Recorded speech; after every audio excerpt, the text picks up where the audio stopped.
Good afternoon, everyone.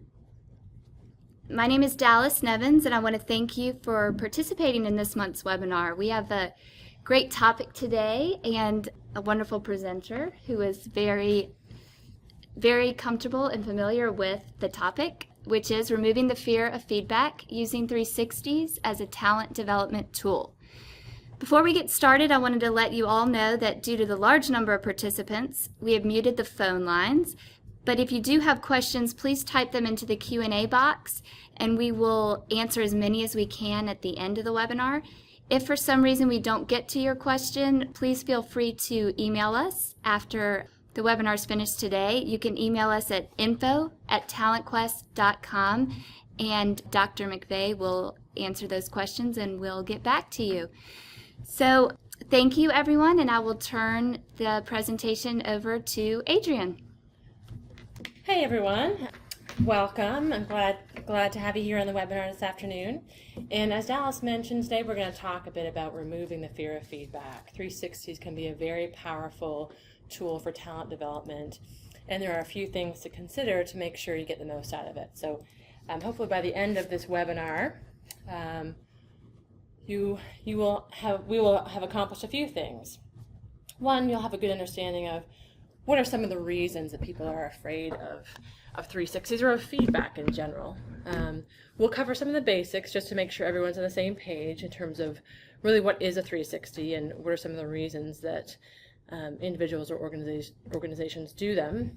And I'll take you through a step-by-step process for some of the ingredients for a successful 360, what to consider at each step in order to make it work. And finally, we'll have you look at a few questions to determine, is your organization ready for 360s? Is it the right thing for you?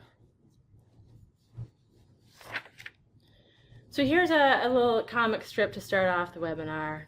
A little bit of funny. I'll give you a chance to read this.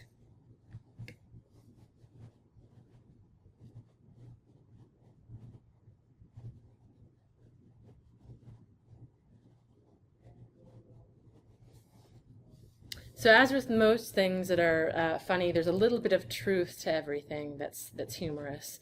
And in this case, Dilbert's probably a little bit fearful and upset that the 360 might be used in the wrong way. And so hopefully by the end of this webinar, we'll have some ideas of how to prevent that from happening.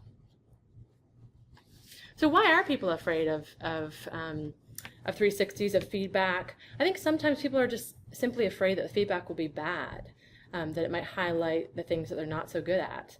And there is a fear that when people don't have to attach their names to their comments and ratings, that people might be mean.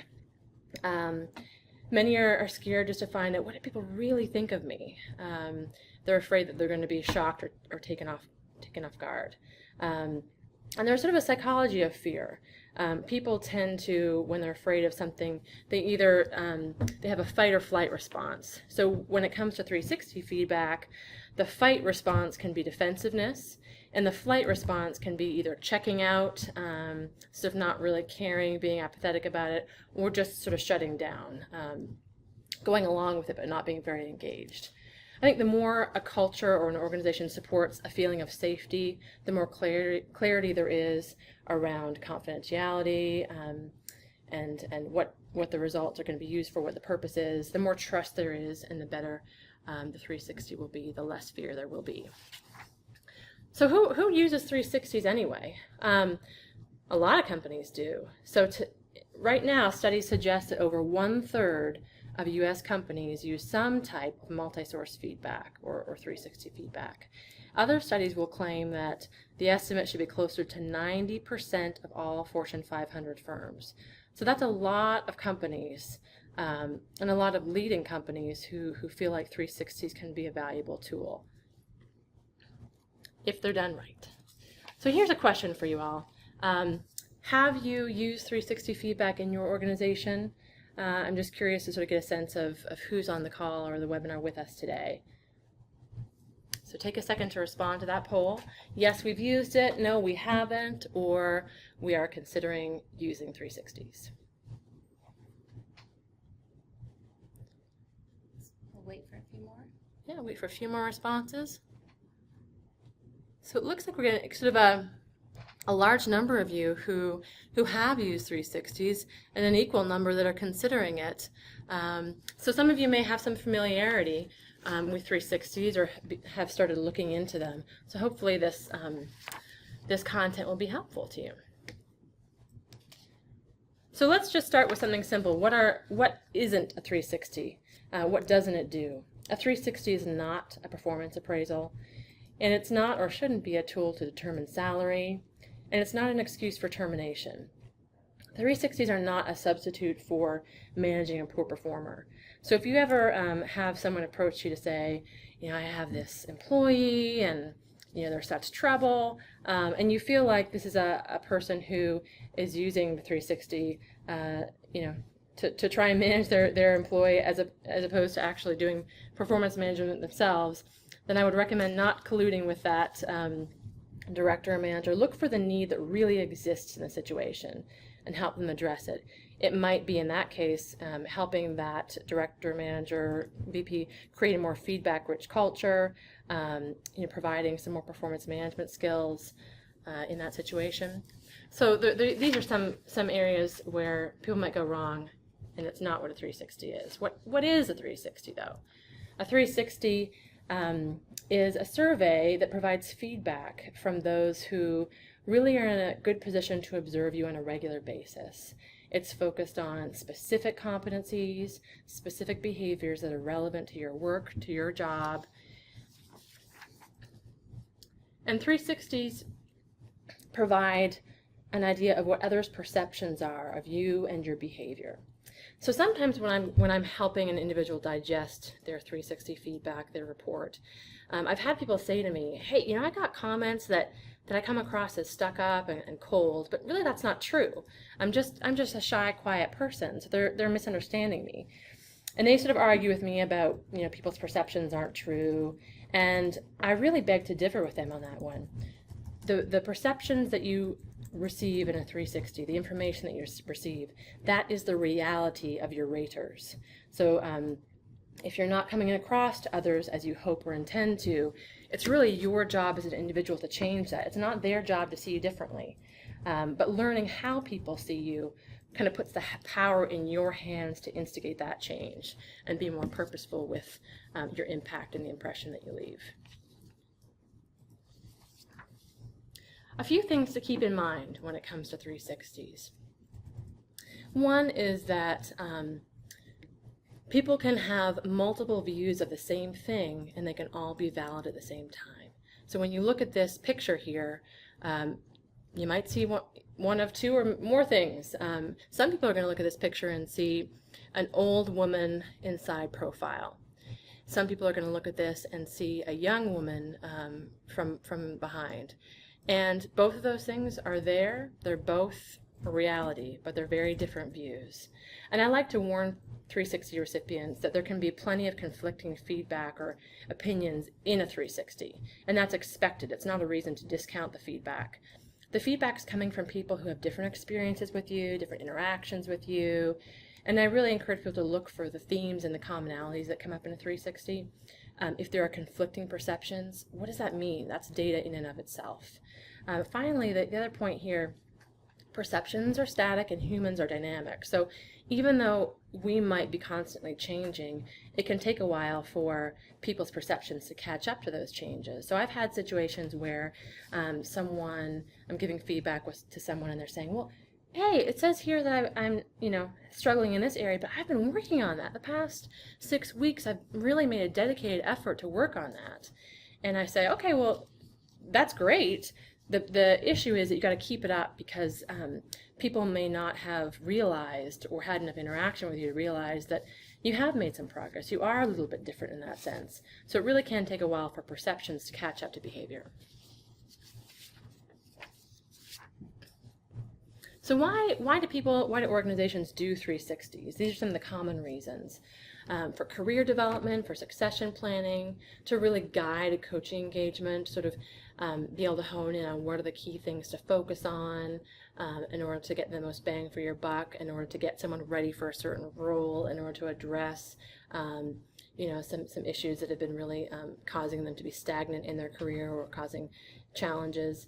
It really helps to clarify what the individual's strengths are that they can leverage and what some of the development needs are. There are a lot of benefits of 360 feedback.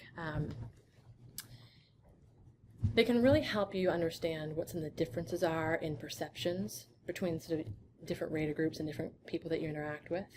And it might help you understand, do you behave differently with those groups? Are they exposed to different information or interactions with you than others might be? It can expose blind spots. I think this is one really important and relevant area. You might not be aware sometimes that your intentions or how you intend to come across is not actually in reality how you come across to others. So it can help you realize some things that very few other tools can make you aware of. It's a measure of perceived competency, so how competent other people find you to be. And that's very relevant. It also, I think, one of the most valuable things it does is increase self-awareness. And that puts the power, as I mentioned earlier, in your hands to make changes. Interestingly enough, it tends to increase team members' accountability to each other because we know, if you're doing a 360 that your peers are going to be weighing in on what they think of you. How reliable are you as a team member? How competent do you seem in your work? How helpful? How collaborative? Things like that. So we know that our peers are rating each other, rating us. And it can help clarify training needs for the individual that's receiving the 360. But sometimes when you do 360s do a number of 360s that, let's say you do, all the managers in a certain department, it can help to realize where are some of the common areas where people need development, and then you can use that information to create some targeted training, and that's a very cost-effective way to address some of the issues or needs for development in a department.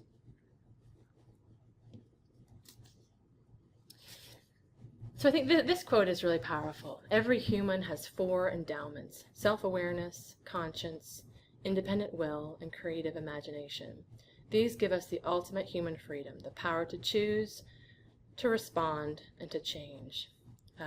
And I think a 360, one of the most important things to do when you're thinking about rolling in a 360 is to really make sure that people realize a 360 is not something that's done to you. It is something that is an opportunity given to you, an opportunity to find out more about yourself, to gain self-awareness so that you do have the power to make some positive changes. Hopefully, if you do a 360 right, you really have a few aha moments that help you focus your efforts and your energy on a good path. But sometimes people make mistakes when it comes to 360s, and we're going to talk about some of the mistakes people make and how to avoid those. So haphazard feedback, what does that mean? That really means when you dedicate inadequate attention or care to the feedback process. So you really need to sit down and carefully review and accurately interpret the results with participants. If you simply say, oh great, you finished your 360 feedback, all the people rated you, send it to them in an email, have them just review it on their own, that's not really good enough, and that can be a recipe for things going wrong. You need to have someone sit down and go through that with you. If you communicate indirectly or directly that feedback's a unique event, not an ongoing process, it's just sort of a blip in time, that really takes the power out of a 360. A 360 should be sold as and communicated as an ongoing or the beginning of a process of a commitment to feedback and development. If you don't act on the feedback, if you don't really use it or do anything with it, that is a problem. Because first of all, that communicates to the people who provided the feedback that their feedback is not, their effort was not appreciated, their time was not valued, and it wasn't worthwhile. And it can communicate to the person who's receiving the feedback that, especially if they got some negative feedback, oh, you got this negative feedback, but you don't really have to pay attention to it. You don't really have to do anything about it. And that's not necessarily a message you want to send either. Rater errors are something that can cause a problem when it comes to 360s. And these are things like sort of the primacy error or recency error. When you look at sort of, let's say I'm rating Bill, and a week ago, right before I got the survey in my inbox, I just had an argument in a meeting with him. We disagreed on something and left a bad taste in my mouth, and so that experience with Bill might cause me to sort of give him some negative ratings that sort of bleed into other areas. Or you might have a great, Jane may be one of my best friends in the company, and I just think Jane walks on water, and so there might be a halo error where I just sort of give her way too many positive ratings and comments than I should. So there are some very there's a good solution for the rater errors. One of the most helpful things you can do is a simple training. So before you roll out a 360, to educate the folks that are going to be providing the feedback on what are some of the positive errors and how can you avoid them. Just the awareness helps get rid of those, and you can give people some specific ideas on how do you provide constructive feedback, behavioral examples, things like that. So that really helps. An unsupportive culture can really make 360s less effective, sort of a lack of purpose in terms of why are we doing this 360 anyway. If that's not clear, then that's a problem. A lack of trust that the 360 results are going to be used in the right way can really cause some issues. Inaccurate feedback is a problem too. So what I mean by inaccurate feedback is sometimes raters might be fearful or hesitant to provide negative feedback. So peers might be in the best position to evaluate each other because they work very closely together, but they might be afraid of damaging relationships.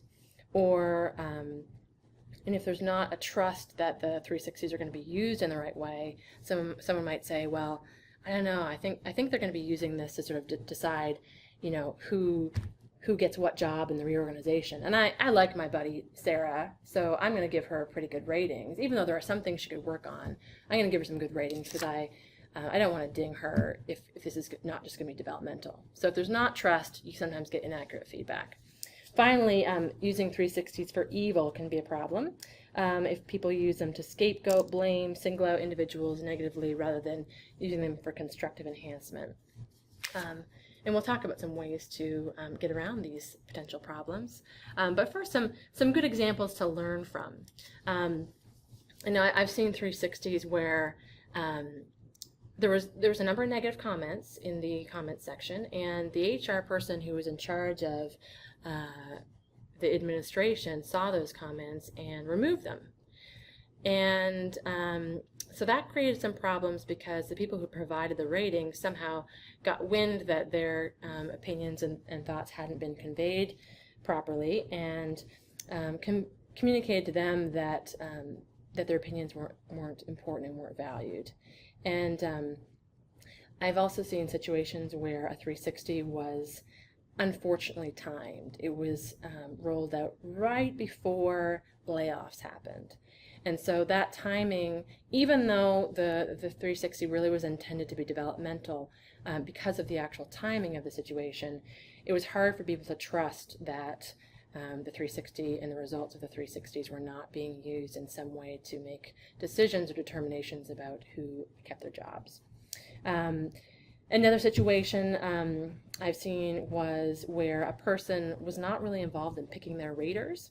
So their manager essentially picked their raters for them, and when it came time to provide feedback, this person had a tough time with some of the negative feedback that was in there and said, you know what, I didn't even pick these people. I don't really think that they know me very well. I think my manager just picked people who dislike me. And so because that person hadn't really been involved in picking their raters, there was very little buy-in. It was easy to explain away the results.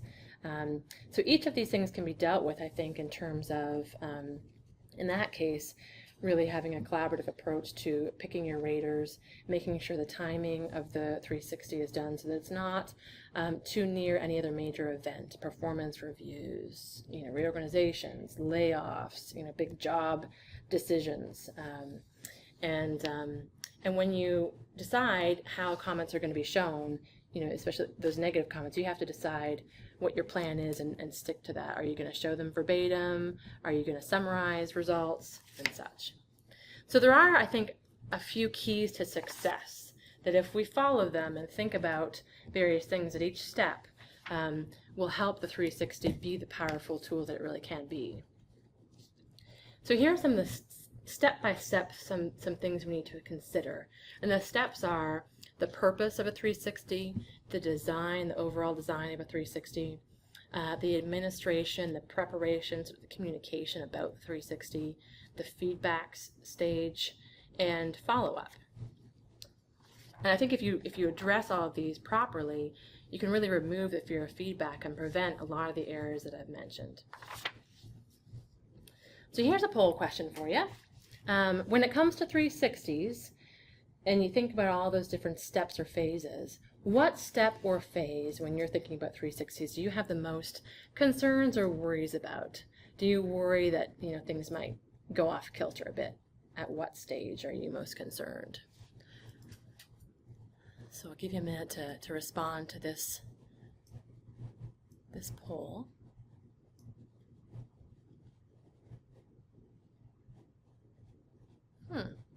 Okay, this is interesting results. I kind of expected people to be concerned about the feedback process because we always get worried that sometimes people have a hard time reacting to feedback, especially if it's not favorable. So I can see, there's about 27, 28, almost 28% of you saying that there are some concerns about the feedback phase. But the follow-up phase, I think that's a very valid concern because if you don't follow up properly and put the energy into the follow-up, then the actual value of the 360 is greatly diminished. So we will spend a good bit of time talking about those two issues and areas. Thanks for the feedback right there. So let's talk about the purpose. You need to be very clear and communicate to everybody that's going to be involved in the 360, recipients, raters, HR, everybody. Why are 360s being done? This is a real big time investment for everybody involved, so they need to be clear on this. And doing a 360 just because everybody else is doing it or some great company you admire is doing it is not a good enough reason. And that's sort of like prescribing an antibiotic for a virus. It doesn't really treat the underlying problems and it might have some undesirable outcomes. So you have to clarify, is this 360 being done for management development, succession planning, coaching? One example is, let's say Tammy's being considered as a contender for the CFO role when Bill retires in 2 years. Well, in this case, let's say the purpose of the 360 is to help clarify what does Tammy need to develop and work on in order to be really truly ready for that role in 2 years. So it will sort of help clarify the areas of focus and some of the strengths that she could leverage in the meantime. You have to be clear on how the data is going to be used. What are we going to do with the feedback? Who's going to see it or have access to that?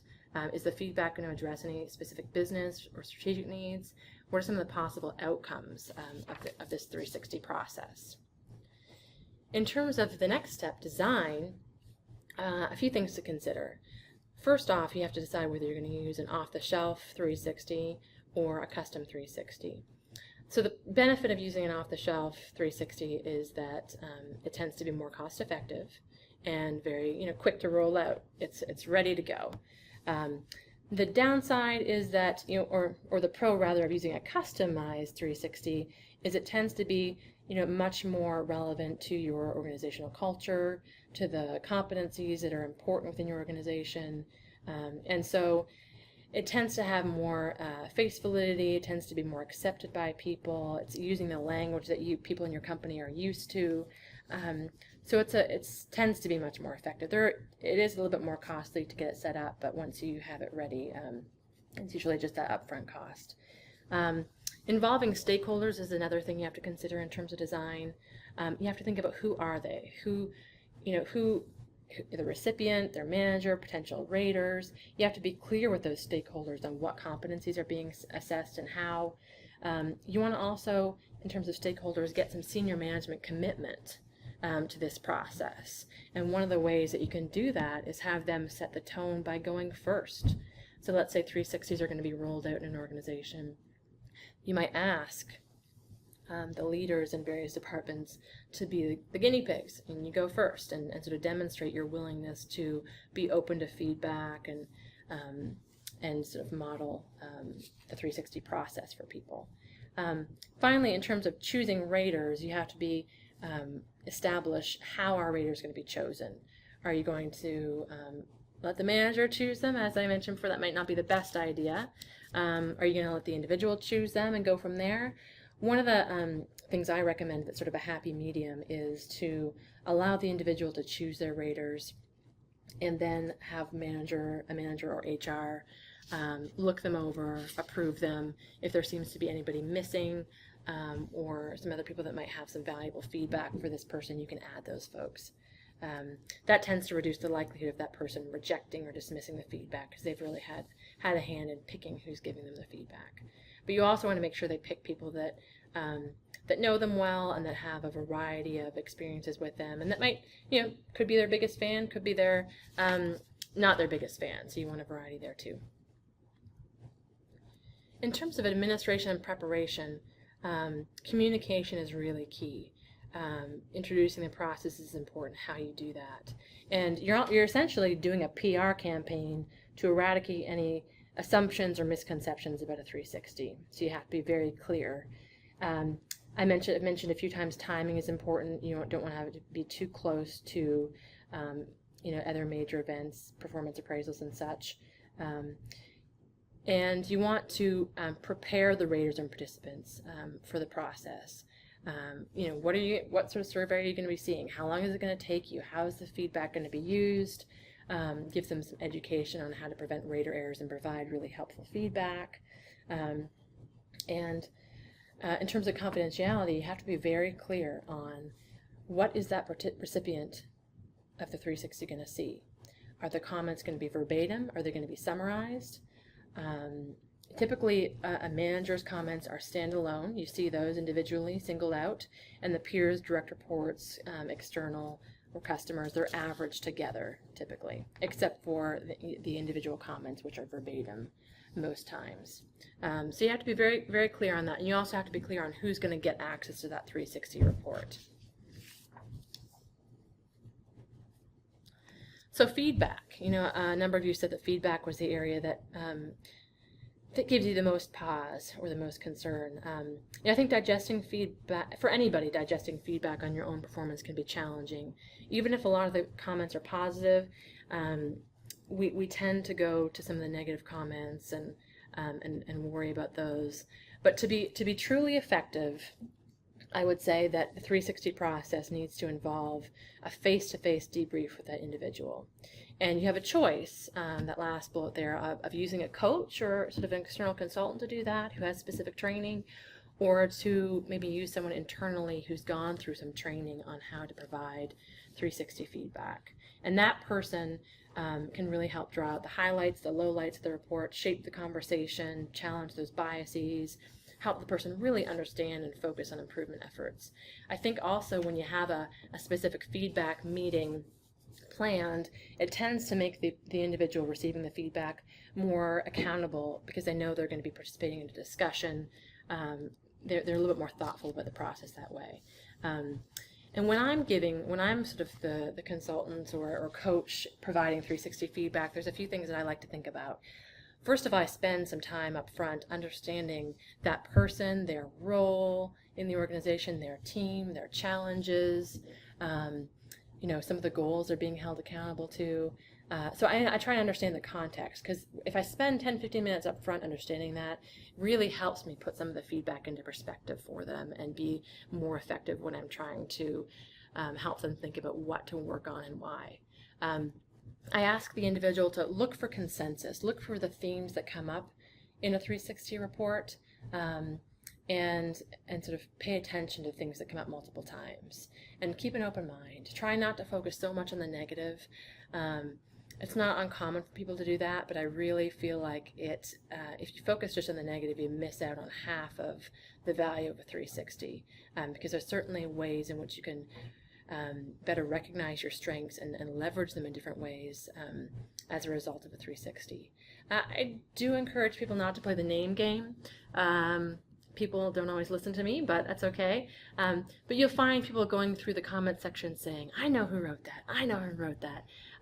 Doesn't really matter in the end. If it's coming up multiple times, it's a theme, it's a perception of you, and you have to decide, who cares who wrote it? Is it important? Is that what I want people to think of me? Is that the impression that I want to leave, or the perception I want people to have? If it's not, then that's something I need to work on. It doesn't really matter who said it. There's a number of different reactions people can have to feedback. So some people are really just going to focus on the positive. Helps maintain our self-esteem by doing that sometimes. Some people are going to scan for threats to our self-identity. And you might have folks dismiss the feedback or explain it away. And in addition to this, I have certainly seen many people who look at the feedback and they're very receptive. They might tend to look for the negative, but they really seem open to and appreciative of the feedback and see it as an opportunity to improve. If you don't know it, you can't really do anything about it. So I think they see that benefit. So when you get a 360 back, a report, there's a lot of information there. And I think this visual sort of helps you understand where to focus. So I ask people when they're looking at their 360 to tell me, okay, if you were to look at all of those competencies, which 3 competencies are the most important to you being successful in your role? Or if they're getting ready for a new role, which of these 3 competencies are going to be most successful or most important to you being successful in this future role? And you look at where they fall. Are they ones that are rated really highly, really low? So that might give you an idea of which ones to focus on. If you think something's really important to your success and it happens to be rated fairly low, then that's something that you're probably going to want to work on. If it's really important to your success and you consider it a strength where it's rated highly, then that's a real strength that maybe you can learn to leverage in different ways or different contexts.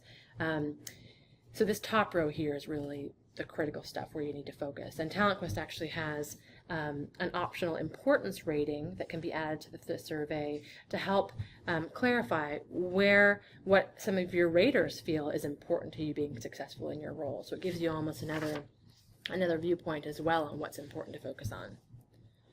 Another thing to think of when we're talking about feedback is, I mentioned that a 360 is the beginning of a feedback process, the beginning of a development process. It isn't a point in time. And one thing you'll want to do is, 360s can provide more questions than answers sometimes, because you'll read it and say, I wonder why people thought that, or I wonder why I got that rating.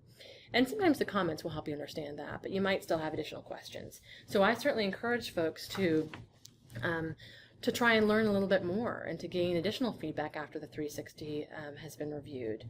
And one way of doing that is something called feed forward. Oftentimes, people don't want to tell you what you've done wrong. They're just not comfortable with that. They don't want to hurt your feelings. They don't want to make you feel bad. So if you ask it in just a slightly different way, you can get a lot more information from folks. So I often recommend to folks that I do 360 feedback with to, once the 360 is over, to reach out to their raters, to thank them for the feedback, to maybe even say, hey, here are 1 or 2 things that I'm really focused on working on and developing over the next 6 months as a result of my 360 feedback. If you're open to it, I would really love the opportunity to learn a little bit more from you about how I can be more effective in those 1 or 2 areas. And then when they sit down with someone and talk with them, I ask them to think carefully about how they phrase their question. What am I doing wrong is not going to yield you much information, as I mentioned. But just twisting it a little bit and asking it in this way, what's one thing I could do to be more effective at managing meetings? Just asking it in that slightly different way will yield typically a lot more results. So in the end, I think it doesn't matter where you start with in terms of what your 360 says. I think it matters how you finish and how you follow up on the 360, how you use the information, and whether or not you continue to sort of be curious and seeking additional feedback. So follow-up is important, and a number of you sort of highlighted that in terms of the poll and your concerns about follow-up.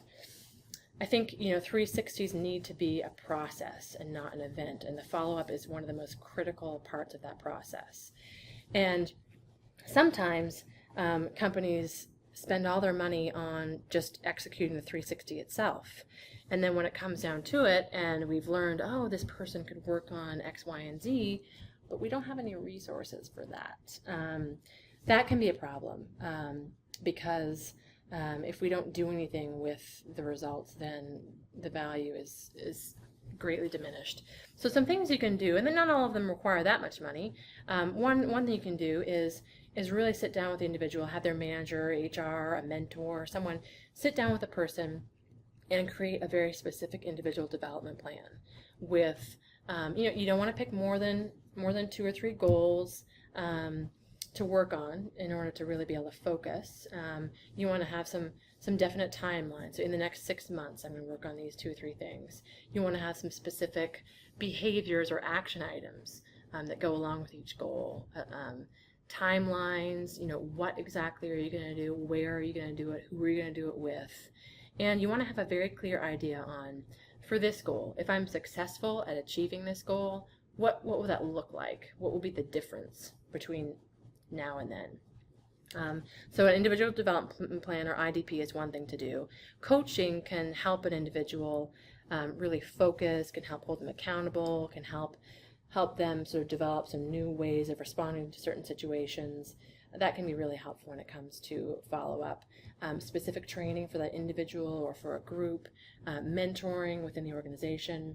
Maybe you look at where someone's development areas are and you pair them up with someone else in the organization who seems to really excel in that area so they can learn new ways of thinking and doing things around that. And an additional 360 is one thing that can be done 6 to 12 months after the original one to see how much progress that person is making on their specific goals. And I've certainly had the pleasure of being involved in follow-up 360s, and they're really, especially if you're working with someone who is motivated, they can be really rewarding to get that at 360, another 6-12 months down the road. And I've seen people, raters, say, this person has made such progress on this area in the past 12 months. It might bring up some additional things or different tweaks on how they could work on things, but it can be powerful as well. So let's think for a second about whether your organization is ready for 360 feedback. And here's sort of a brief checklist of questions to consider. Is there a clear purpose for using the 360? Is it a good fit for sort of the problem or issue or goal that you have? Does your culture support development truly? Does it really support have that positive focus on developing and growing?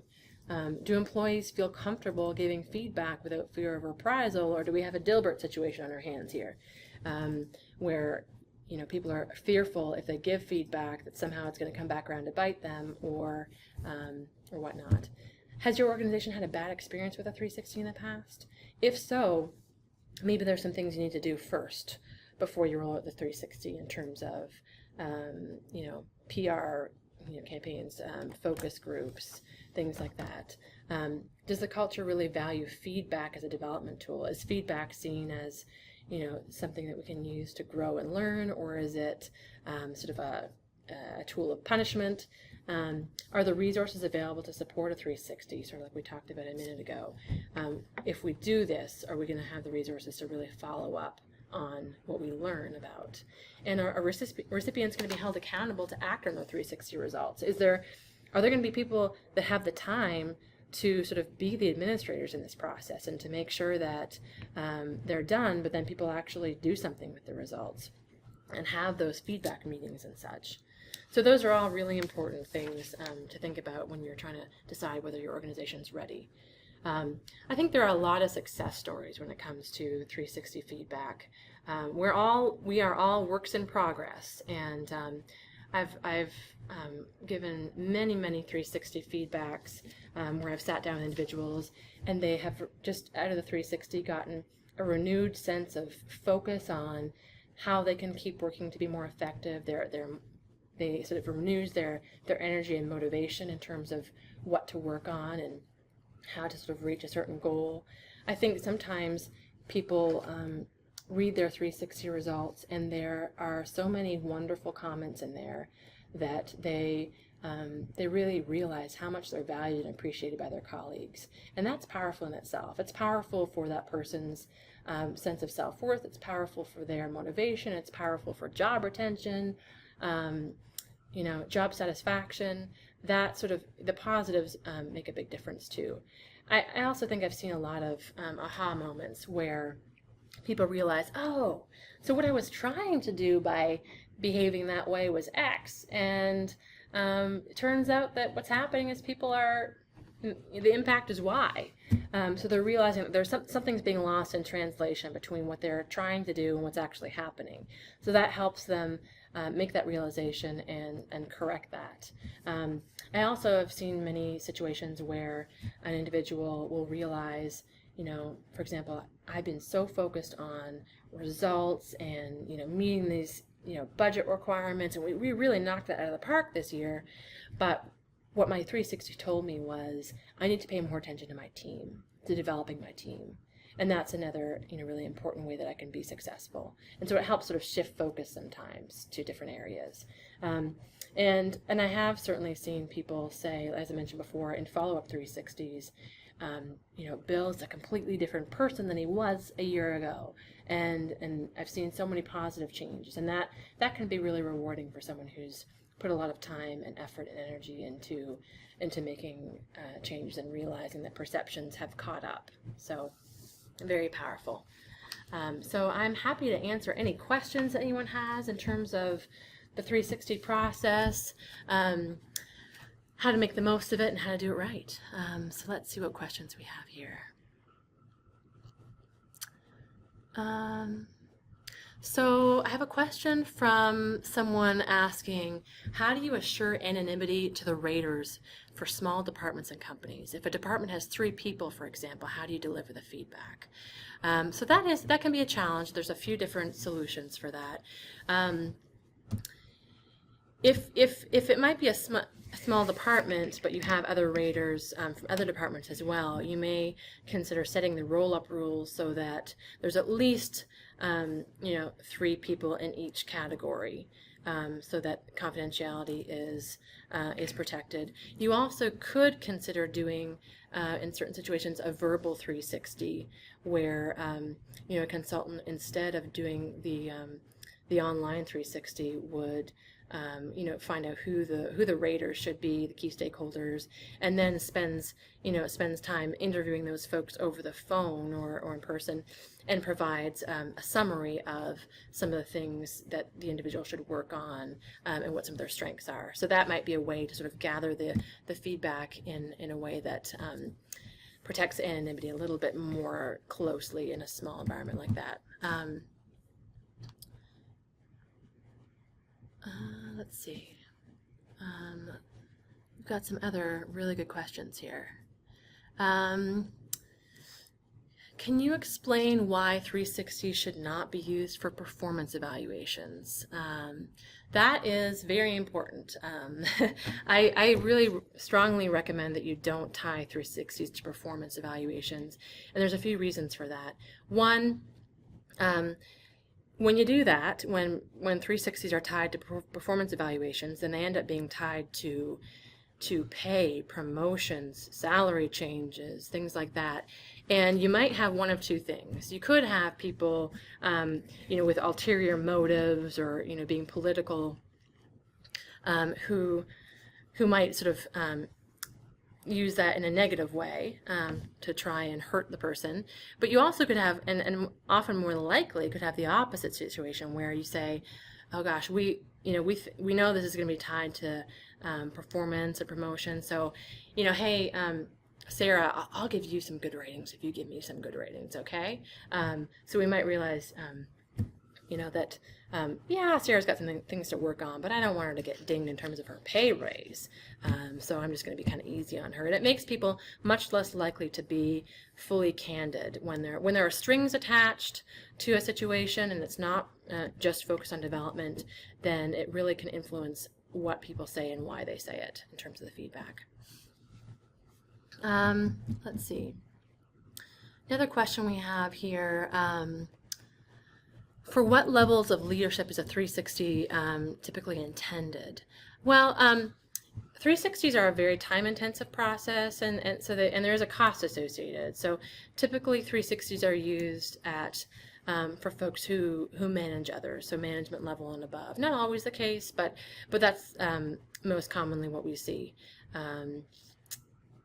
Let's see. Let's take one more question here. Is there an optimal or minimal number of participants required for a 360 survey to be valid? So there's a few answers to this question. I think that, from the question we had earlier about, what if you have a small department? I think there's still a way to get feedback from even, a very small department and present that in a way that's powerful. You might do a verbal 360 instead.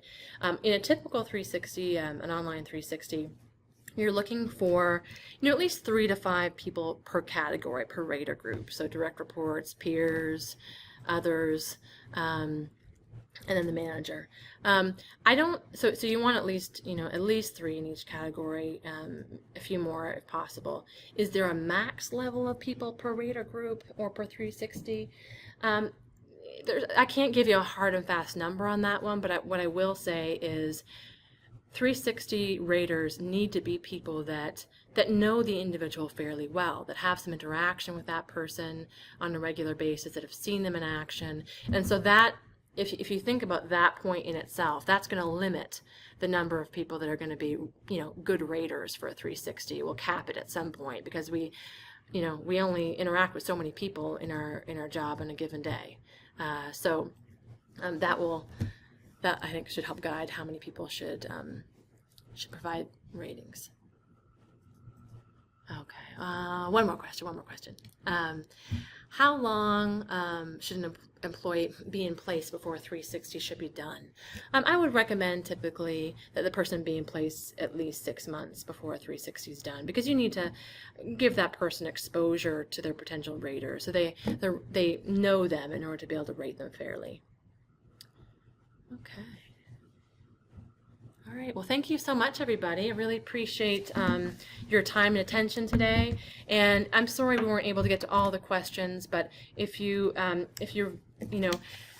would like your question answered, I would be happy to answer it. So just follow up with info@talentquest.com, and we'll try and get your question answered as soon as possible. Thanks so much. And thank you, everyone. We will be sending you a recording of this webinar to all of the attendees as well as registrants. So please expect that in the next day or two. And we appreciate your participation. Look for next month's webinar. Take care.